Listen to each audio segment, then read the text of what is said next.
2,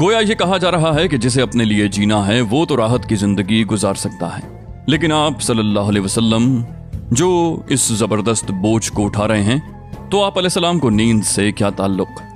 آپ صلی اللہ علیہ وسلم کو راحت سے کیا سروکار؟ آپ کو گرم بستر سے کیا مطلب؟ پرسکون زندگی سے کیا نسبت؟ راحت بخش ساز و سامان سے کیا واسطہ؟ آپ علیہ السلام اٹھ جائیے، آپ علیہ السلام اٹھ جائیے اس کار عظیم کے لیے جو آپ کا منتظر ہے، اس بار گراں کے لیے جو آپ علیہ السلام کی خاطر تیار ہے۔ اٹھ جائیے جہد و مشقت کے لیے، تکان اور محنت کے لیے اٹھ جائیے کہ اب نیند اور راحت کا وقت گزر چکا، اب آج سے پہم بیداری ہے اور طویل اور پرمشقت جہاد ہے۔ اٹھ جائیے اور اس کام کے لیے مستعد اور تیار رہیے۔ یہ بڑا عظیم اور پرہیبت کلمہ ہے۔ اس نے نبی صلی اللہ علیہ وسلم کو پرسکون گھر، گرم آغوش اور نرم بستر سے کھینچ کر تند طوفانوں اور تیز جھکڑوں کے درمیان اتھاہ سمندر میں پھینک دیا اور لوگوں کے ضمیر اور زندگی کے حقائق کی کشاکش کے درمیان لا کھڑا کیا۔ پھر رسول صلی اللہ علیہ وسلم اٹھ گئے اور 20 سال سے زیادہ عرصے تک اٹھے رہے۔ راحت و سکون تج دیا، زندگی اپنے لیے اور اہل و عیال کے لیے نہ رہی۔ آپ علیہ السلام اٹھے تو اٹھے ہی رہے، کام اللہ کی طرف دعوت دینا تھا۔ آپ علیہ السلام نے یہ کمر توڑ بارے گراں اپنے شانے پر کسی دباؤ کے بغیر اٹھا لیا۔ یہ بوجھ تھا اس روئے زمین پر امانت کبریٰ کا، ساری انسانیت کا بوجھ، سارے عقیدے کا بوجھ اور مختلف میدانوں میں جہاد و دفاع کا بوجھ۔ آپ نے 20 سال سے زیادہ عرصے تک پہم اور ہمہ گیر مارکا آرائی میں زندگی بسر کی، اور اس پورے عرصے میں یعنی جب سے آپ علیہ السلام نے وہ آسمانی ندائے جلیل سنی اور یہ گراں بار ذمہ داری پائی، آپ کو کوئی ایک حالت کسی دوسری حالت سے غافل نہ کر سکی۔ اللہ آپ صلی اللہ علیہ وسلم کو ہماری طرف سے اور ساری انسانیت کی طرف سے بہترین جزا دے۔ ہم نبی صلی اللہ علیہ وسلم کی پیغمبرانہ زندگی کو 2 حصوں میں تقسیم کر سکتے ہیں جو ایک دوسرے سے مکمل طور پر نمایاں اور ممتاز تھے۔ وہ دونوں حصے یہ ہیں: مکی زندگی تقریباً 13 سال، مدنی زندگی 10 سال۔ پھر ان میں سے ہر حصہ کئی مرحلوں پر مشتمل ہے، اور یہ مرحلے بھی اپنی خصوصیات کے اعتبار سے ایک دوسرے سے مختلف اور ممتاز ہیں۔ اس کا اندازہ آپ صلی اللہ علیہ وسلم کی پیغمبرانہ زندگی کے دونوں حصوں میں پیش آنے والے مختلف حالات کا گہرائی سے جائزہ لینے کے بعد ہو سکتا ہے۔ مکی زندگی 3 مرحلوں پر مشتمل تھی۔ نمبر 1 پس پردہ دعوت کا مرحلہ جو کہ 3 برس تھا۔ نمبر 2 اہل مکہ میں کھلم کھلا دعوت و تبلیغ کا مرحلہ، چوتھے سال نبوت کے آغاز سے 10ویں سال کے اواخر تک۔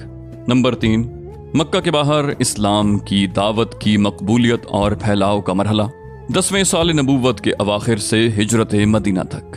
مدنی زندگی کے مراحل کی تفصیل اپنی جگہ آ رہی ہے۔ پہلا مرحلہ خفیہ دعوت کے 3 سال۔ یہ معلوم ہے کہ مکہ دین عرب کا مرکز تھا، یہاں کعبہ کے پاسبان بھی تھے اور ان بتوں کے نگہبان بھی جنہیں پورا عرب تقدیس کی نظر سے دیکھتا تھا۔ اس لیے کسی دور افتادہ مقام کی بنسبت مکہ میں مقصد اصلاح تک رسائی ذرا زیادہ دشوار تھی۔ یہاں ایسی عظیمت درکار تھی جسے مصائب و مشکلات کے جھٹکے اپنی جگہ سے نہ ہلا سکیں۔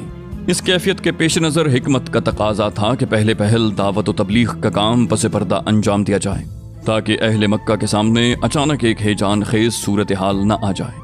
یہ بالکل فطری بات تھی کہ رسول اللہ صلی اللہ علیہ وسلم سب سے پہلے ان لوگوں پر اسلام پیش کرتے جن سے آپ علیہ السلام کا سب سے گہرا ربط و تعلق تھا، یعنی اپنے گھر کے لوگوں اور دوستوں پر۔ چنانچہ آپ علیہ السلام نے سب سے پہلے انہی کو دعوت دی۔ اس طرح آپ علیہ السلام نے ابتدا میں اپنی جان پہچان کے ان لوگوں کو حق کی طرف بلایا جن کے چہروں پر آپ علیہ السلام بھلائی کے آثار دیکھ چکے تھے اور یہ جان چکے تھے کہ وہ حق اور خیر کو پسند کرتے ہیں، آپ کے صدق و صلاح سے واقف ہیں۔ پھر آپ نے جنہیں اسلام کی دعوت دی ان میں سے ایک ایسی جماعت نے جسے کبھی بھی رسول اللہ صلی اللہ علیہ وسلم کی عظمت، جلالت نفس اور سچائی پر شبہ نہ گزرا تھا، آپ کی دعوت قبول کر لی۔ یہ تاریخ اسلام میں سابقین اولین کے نام سے مشہور ہیں۔ ان میں سر فہرست آپ صلی اللہ علیہ وسلم کی بیوی ام المومنین حضرت خدیجہ بنت خویلد رضی اللہ تعالی عنہا، آپ صلی اللہ علیہ وسلم کے آزاد کردہ غلام حضرت زید بن حارثہ رضی اللہ تعالی عنہ، آپ علیہ السلام کے چچیرے بھائی حضرت علی رضی اللہ تعالی عنہ بن ابی طالب جو ابھی آپ صلی اللہ علیہ وسلم کے زیر کفالت بچے تھے، اور آپ علیہ السلام کے جار غار حضرت ابو بکر صدیق رضی اللہ عنہم اجمعین ہیں۔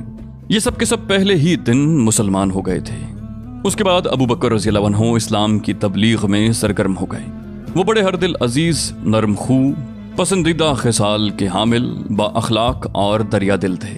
ان کے پاس ان کی مروت، دور اندیشی، تجارت اور حسن صحبت کی وجہ سے لوگوں کی آمد و رفت لگی رہتی تھی۔ چنانچہ انہوں نے اپنے پاس آنے جانے والوں اور اٹھنے بیٹھنے والوں میں سے جس کو قابل اعتماد پایا اسے اب اسلام کی دعوت دینی شروع کر دی۔ ان کی کوشش سے حضرت عثمان رضی اللہ عنہ، حضرت زبیر رضی اللہ عنہ، حضرت عبد الرحمن بن عوف، حضرت سعد بن ابی وقاص اور حضرت طلحہ بن عبید اللہ مسلمان ہوئے۔ یہ بزرگ اسلام کا ہراول دستہ تھے۔ شروع میں جو لوگ اسلام لائے انہی میں حضرت بلال حبشی رضی اللہ عنہ بھی ہیں۔ ان کے بعد امین امت حضرت ابو عبیدہ بن جراح، ابو سلمہ بن عبد الاسد، ارقم بن ابی الارقم، عثمان بن مظعون اور ان کے دونوں بھائی قدامہ اور عبداللہ اور عبیدہ بن حارث بن مطلب بن عبد مناف، سعید بن زید اور ان کی بیوی یعنی حضرت عمر رضی اللہ عنہ کی بہن فاطمہ رضی اللہ عنہ بن خطاب اور خباب بن ارت، عبداللہ بن مسعود اور دوسرے کئی افراد مسلمان ہوئے۔ یہ لوگ مجموعی طور پر قریش کی تمام شاخوں سے تعلق رکھتے تھے۔ ابن ہشام نے ان کی تعداد 40 سے زیادہ بتائی ہے۔ ابن اسحاق کا بیان ہے کہ اس کے بعد مرد اور عورتیں اسلام میں جماعت در جماعت داخل ہوئے، یہاں تک کہ مکہ میں اسلام کا ذکر پھیل گیا اور لوگوں میں اس کا چرچا ہو گیا۔ یہ لوگ چھپ چھپا کر مسلمان ہوئے تھے اور رسول اللہ صلی اللہ علیہ وسلم بھی چھپ چھپا کر ہی ان کی رہنمائی اور دینی تعلیم کے لیے ان کے ساتھ جمع ہوتے تھے، کیونکہ تبلیغ کا کام ابھی تک انفرادی طور پر پس پردہ چل رہا تھا۔ ادھر سورہ مدثر کی ابتدائی آیات کے بعد وحی کی آمد پورے تسلسل اور گرم رفتاری کے ساتھ جاری تھی۔ اس دور میں چھوٹی چھوٹی آیتیں نازل ہو رہی تھیں۔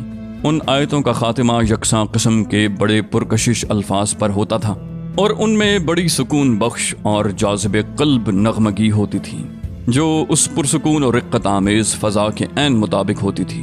پھر ان آیتوں میں تزکیہ نفس کی خوبیاں اور آلائش دنیا میں لت پت ہونے کی برائیاں بیان کی جاتی اور جنت و جہنم کا نقشہ اس طرح کھینچا جاتا تھا کہ گویا وہ آنکھوں کے سامنے ہیں۔ یہ آیتیں اہل ایمان کو اس وقت کے انسانی معاشرے سے بالکل الگ ایک دوسری ہی فضا کی سیر کراتی تھیں۔ ابتداً جو کچھ نازل ہوا اسی میں نماز کا حکم بھی تھا۔ مقاتل بن سلیمان کہتے ہیں کہ اللہ تعالیٰ نے ابتدائے اسلام میں 2 رکعت صبح اور 2 رکعت شام کی نماز فرض کی، کیونکہ اللہ تعالیٰ کا ارشاد ہے وَسَبِّحْ بِحَمْدِ رَبِّكَ بِالْعَشِيِّ وَالْإِبْكَارِ، صبح اور شام اپنے رب کی حمد کے ساتھ اس کی تسبیح کرو۔ ابن حجر کہتے ہیں کہ نبی صلی اللہ علیہ وسلم اور اسی طرح آپ علیہ السلام کے صحابہ کرام واقعہ معراج سے پہلے قطعی طور پر نماز پڑھتے تھے۔ البتہ اس میں اختلاف ہے کہ نماز پنجگانہ سے پہلے کوئی نماز فرض تھی یا نہیں۔ کچھ لوگ کہتے ہیں کہ سورج کے طلوع اور غروب ہونے سے پہلے ایک ایک نماز فرض تھی۔ حارث بن اسامہ نے ابن لہیہ کے طریق سے موصولاً حضرت زید بن حارثہ سے یہ حدیث روایت کی ہے کہ رسول اللہ صلی اللہ علیہ وسلم پر ابتداً جب وحی آئی تو آپ علیہ السلام کے پاس حضرت جبریل علیہ السلام تشریف لائے اور آپ کو وضو کا طریقہ سکھایا۔ جب وضو سے فارغ ہوئے تو ایک چلو پانی لے کر شرمگاہ پر چھینٹا مارا۔ ابن ماجہ نے بھی اس مفہوم کی حدیث روایت کی ہے۔ برا بن عازب اور ابن عباس سے بھی اسی طرح کی حدیث مروی ہے۔ ابن عباس کی حدیث میں یہ بھی مذکور ہے کہ یہ نماز اولین فرائض میں سے تھی۔ ابن ہشام کا بیان ہے کہ نبی صلی اللہ علیہ وسلم اور صحابہ کرام نماز کے وقت گھاٹیوں میں چلے جاتے اور اپنی قوم سے چھپ کر نماز پڑھتے۔ ایک بار ابو طالب نے نبی صلی اللہ علیہ وسلم اور حضرت علی رضی اللہ عنہ کو نماز پڑھتے دیکھ لیا، پوچھا اور حقیقت معلوم ہوئی تو کہا کہ اس پر برقرار رہیں۔ مختلف واقعات سے ظاہر ہے کہ اس مرحلے میں تبلیغ کا کام اگرچہ انفرادی طور پر چھپ چھپا کر کیا جا رہا تھا، لیکن قریش کو اس کی سنگن لگ چکی تھی۔ البتہ انہوں نے اسے قابل توجہ نہ سمجھا۔ محمد غزالی لکھتے ہیں کہ یہ خبریں قریش کو پہنچ چکی تھیں، لیکن قریش نے انہیں کوئی اہمیت نہ دی۔ غالباً انہوں نے محمد صلی اللہ علیہ وآلہ وسلم کو بھی اسی طرح کا کوئی دینی آدمی سمجھا جو الوہیت اور حقوق الوہیت کے موضوع پر گفتگو کرتے ہیں، جیسے کہ امیہ بن ابی سلط، قس بن سائدہ اور زید بن عمرو بن نفیل وغیرہ نے کیا تھا۔ البتہ قریش نے آپ کی خبر کے پھیلاؤ اور اثر کے بڑھاؤ سے کچھ اندیشے ضرور محسوس کیے تھے، اور ان کی نگاہیں رفتار زمانہ کے ساتھ آپ کے انجام اور آپ کی تبلیغ پر رہنے لگی تھی۔ 3 سال تک تبلیغ کا کام خفیہ اور انفرادی رہا، اور اس دوران اہل ایمان کی ایک جماعت تیار ہو گئی جو اخوت اور تعاون پر قائم تھی۔ اللہ کا پیغام پہنچا رہی تھی اور اس پیغام کو اس کا مقام دلانے کے لیے کوشاں تھی۔ اس کے بعد وحی الہی نازل ہوئی اور رسول اللہ صلی اللہ علیہ وسلم کو مکلف کیا گیا کہ اپنی قوم کو کھلم کھلا دین کی دعوت دیں، ان کے باطل سے ٹکرائیں اور ان کے بتوں کی حقیقت واشگاف کریں۔